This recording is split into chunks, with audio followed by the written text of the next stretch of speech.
So, skill number 2 is radical responsibility. I know anything radical can feel a bit scary. Now, this is not about blame. So, this one is important.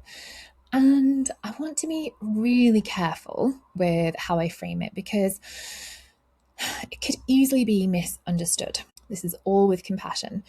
Humans have a really complicated relationship with personal responsibility. Like, some of you might want to be told exactly what to do.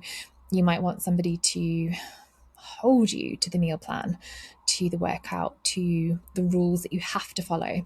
And I completely understand that impulse. But for most people, relying on what they've been told to do doesn't last very long. Making sustainable change requires quite literally buying into yourself. And it's really hard to buy into yourself if you feel like you've got zero control over what's happening. We feel like things happen to us rather than for us, with us, or around us. So, without taking some responsibility for the process, you don't learn or retain the skills to manage your own mindset, to solve your own problems, or make decisions that work for you and your life.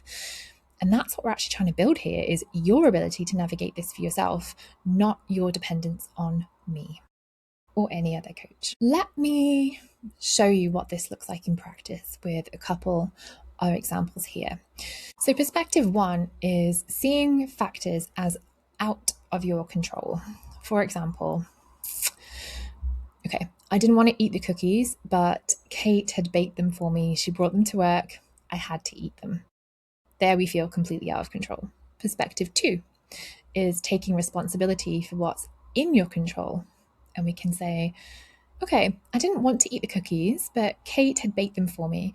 So I thanked her and I told her how much I appreciated how thoughtful she is and that I'd take them home for later. In this one, we feel we have agency and autonomy. So same cookies, same Kate, but completely different outcomes, because in the second version, we feel like we're in the driver's seat.